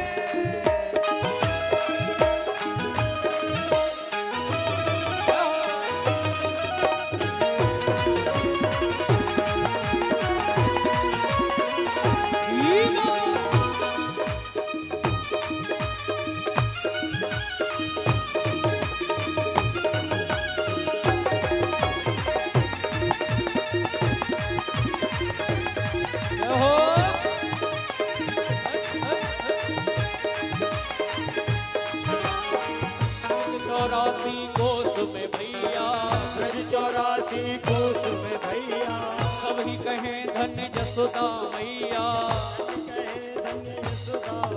हे ब्रज 84 कोस में भैया ब्रज 84 कोस में भैया सभी कहें धन्य जसोदा मैया सभी कहे धन्य यशोदा मैया 80 साल की आयु में सुत ऐसो जायो है आयु में सुत ऐसो जायो है हे ब्रज में हे ब्रज में हे ब्रज में है रे जय जयकार नंद घर लाला जायो है। ब्रज में है रे जय जयकार नंद घर लाला जायो है ओ लाला जायो है यशोदा ने लाला जायो है लाला जायो है यशोदा ने लाला जायो है ये ब्रज में ब्रज में ये ब्रज में रे जय जयकार नंद घर लाला जायो है। ब्रज में रे जय जयकार नंद घर लाला जायो है।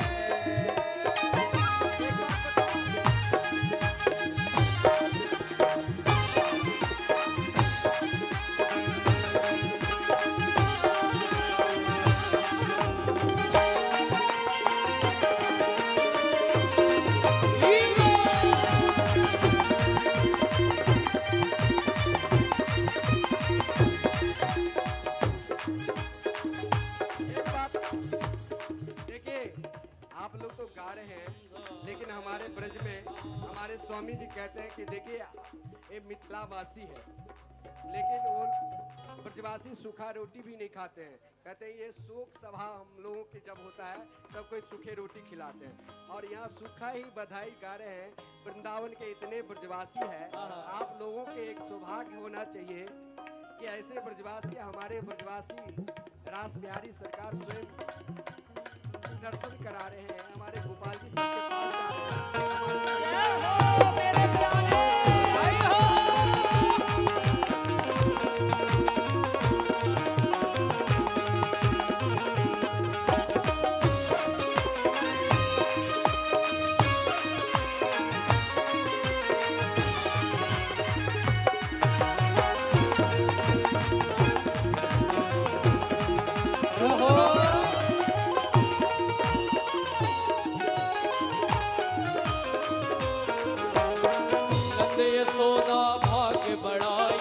नंद यशोदा भाग्य बढ़ाई, सब ही देने लगे बधाई, सब ही देने लगे बधाई। ओ नंद यशोदा भाग्य बढ़ाई, नंद यशोदा भाग्य बढ़ाई, सब ही देने लगे बधाई, सब ही देने लगे बधाई। सारद शेष सकही नहीं आई, सारद शेष सकही नहीं आई। ऐसो अद्भुत सुत तो और न जायो है, ऐसो अद्भुत सुत तो और न जायो है। ब्रज में ब्रज में ब्रज में है रे जयकार, नंद घर लाला जायो है। ब्रज में है रे जय जयकार, नंद घर लाला जायो है। ओ लाला जायो है, यशोदा ने लाला जायो है। हाँ लाला जायो है, यशोदा ने लाला जायो है। ये ब्रज में ब्रज में ब्रज में तेरे जय जयकार, नंद घर लाला जायो है। ब्रज में तेरे जय जयकार, नंद घर लाला जायो है। ओ ब्रज में तेरे जय जयकार, नंद घर लाला जायो है। ब्रज में तेरे जय जयकार, नंद घर लाला जायो है। जय हो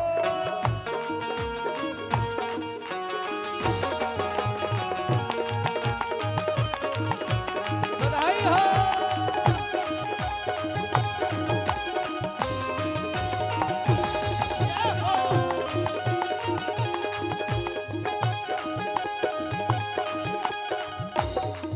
देखिए हमारी यशोदा मैया आ गई है।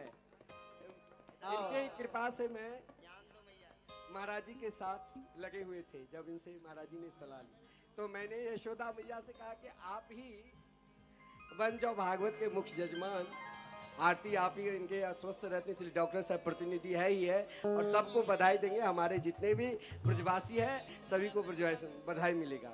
और आज झूमकर सब आनंद लीजिए, एक बार सुंदर प्रतीक वृंदावन बत्थई घाट में आज ये जो सुंदर तीर्थ स्थान है, जिस मैया ओ यशोदा मैया,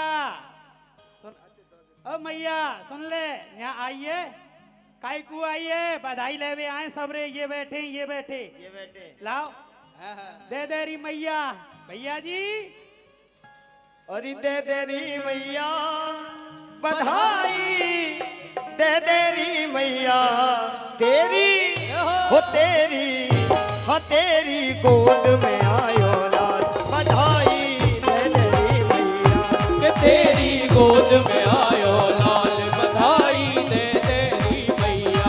हो तेरी गोद में आयो लाल, बधाई दे दे री मैया।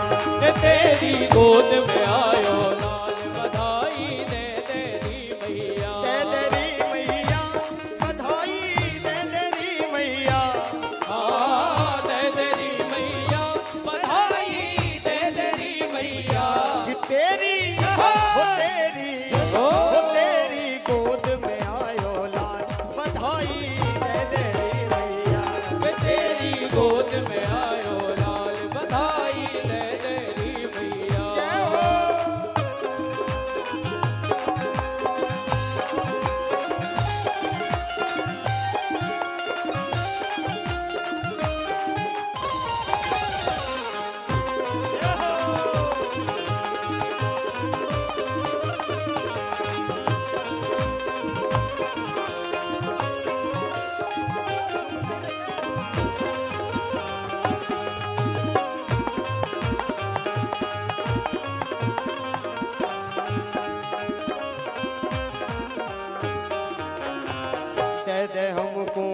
मुंदरी पायल और लहंगा और साड़ी। दे दे हमको मुंदरी पायल और लहंगा और साड़ी। अरे कंजूसी ते काम चले नाए, कंजूसी ते काम चले नाए, वो कंजूसी ते काम चले नाए, कंजूसी ते काम चले और नाए। दे दे मोटर गाड़ी तेरी, वो तेरी, वो तेरी गोद में आयो ना बधाई दे दे री मैया। के तेरी गोद में आयो लाल बधाई दे दे री मैया।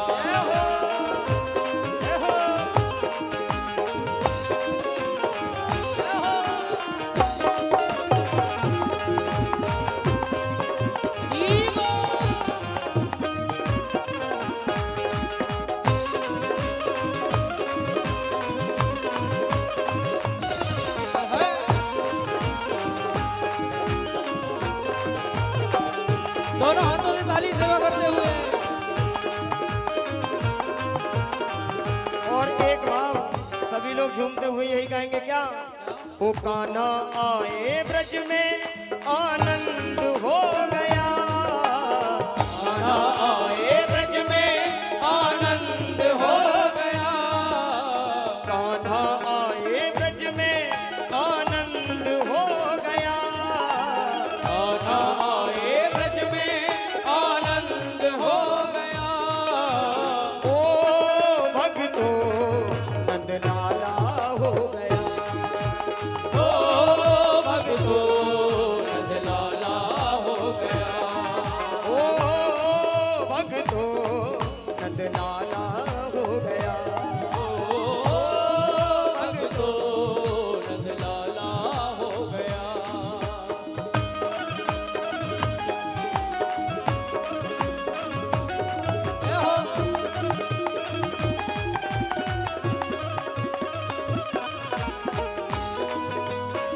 हरि बोल जय हो।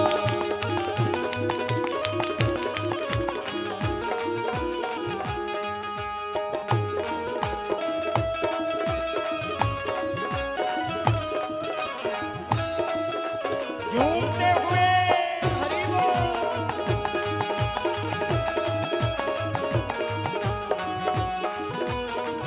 ऐसे नहीं, मस्ती में झूमते हुए आज ब्रजमंडल में शोर हो रहा है क्या? कि हुआ ब्रजमंडल में शोर, हुआ ब्रजमंडल में शोर। चलो सब नंद भवन की ओर। जन्म लियो कृष्ण कन्हई ने, जन्म लियो बांके बिहारी ने। जन्म लियो कृष्ण कन्हई ने, जन्म लियो बांके बिहारी ने। ओ हुआ ब्रजमंडल में शोर, हुआ ब्रजमंडल में शोर। चलो सब नंद भवन की ओर। जन्म लियो कृष्ण कन्हई ने, जन्म लियो बांके बिहारी ने। ओ जन्म लियो कृष्ण कन्हई ने, जन्म लियो बांके बिहारी ने।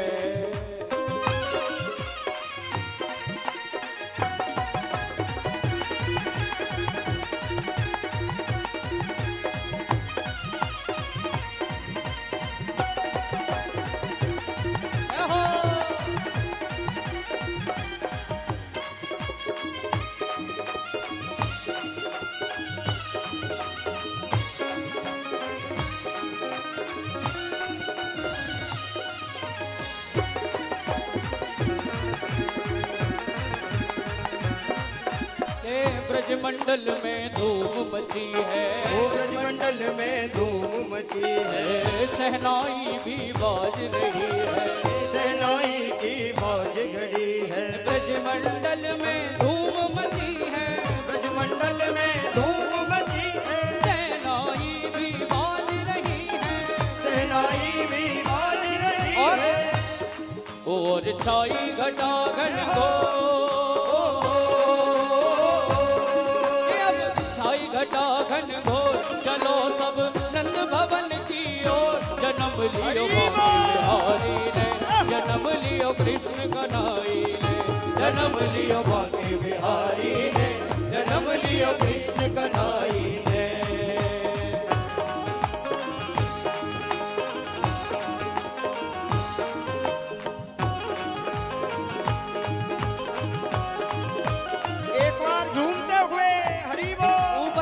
बढ़ा करके क्या कहना है के नंद के आनंद भयो जय कन्हैया लाल की, नंद के आनंद भयो जय कन्हैया लाल की, नंद घर आनंद भयो जय कन्हैया लाल की, नंद के आनंद भयो जय कन्हैया लाल की, जय कन्हैया लाल की जय मदन गोपाल की, जय कन्हैया लाल की जय मदन गोपाल की, जय कन्हैया लाल की जय मदन गोपाल की, जय कन्हैया लाल की जय मदन गोपाल की, नंद के आनंद भयो जय कन्हैया लाल की, नंद के आनंद भयो जय कन्हैया लाल की, नंद के आनंद भयो जय कन्हैया लाल की, नंद के आनंद भयो जय कन्हैया लाल की, हे नंद घर आनंद भयो जय कन्हैया लाल की, नंद घर आनंद भयो जय कन्हैया लाल की, हे नंद के आनंद भयो जय कन्हैया लाल की, नंद के आनंद भयो जय कन्हैया लाल की, जय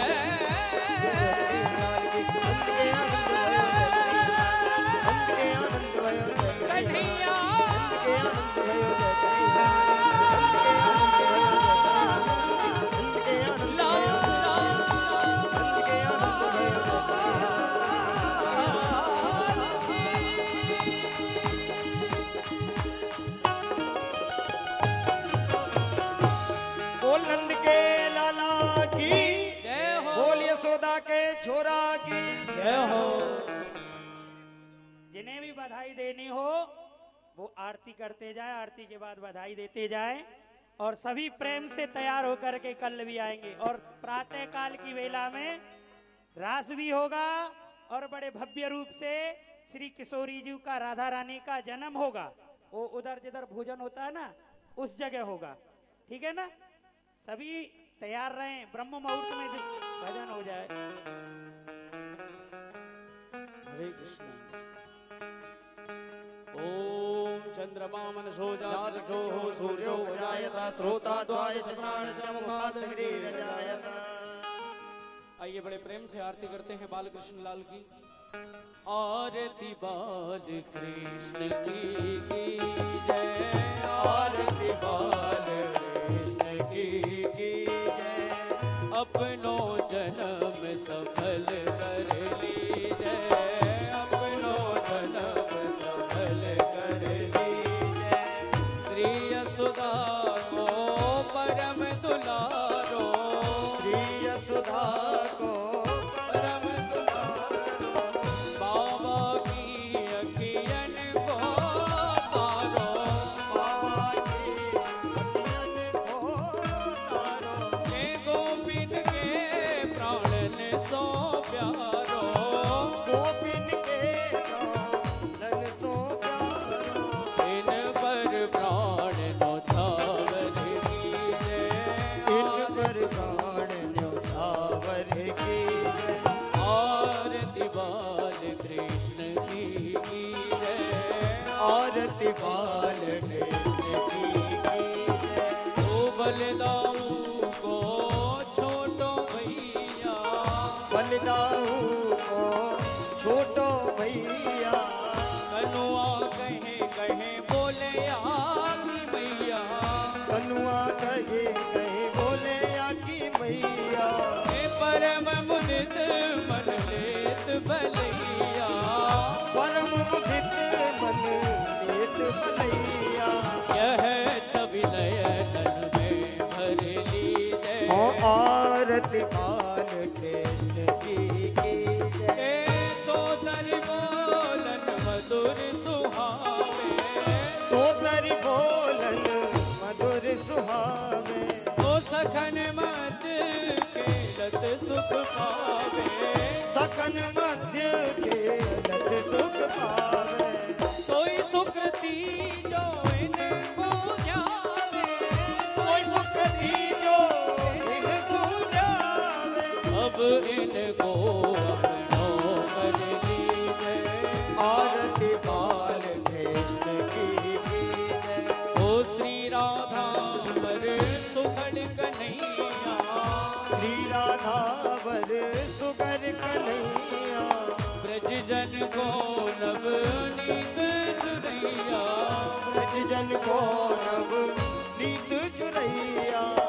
देखत ही मन लेत भलैया, देखत ही मन लेत चुरैया। अपनो सर्वस इनको दीजिए, आरती बाल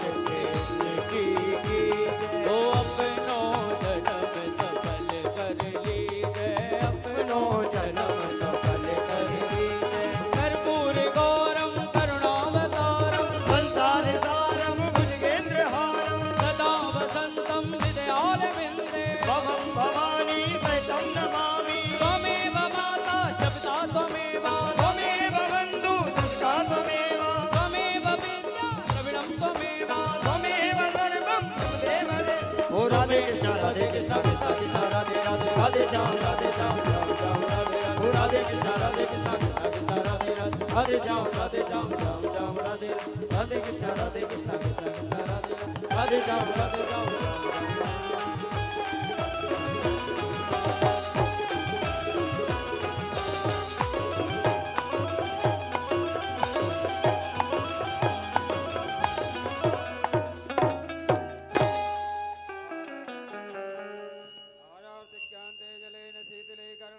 ओम देवो शांतिरंतरिक्षगुं शांतिः पृथिवी शांतिरापः शांतिरोगदयः शांतिः वनस्पतयः शांति विश्वे देवाः शांति ब्रह्म शांतिः सर्वगुण शांतिः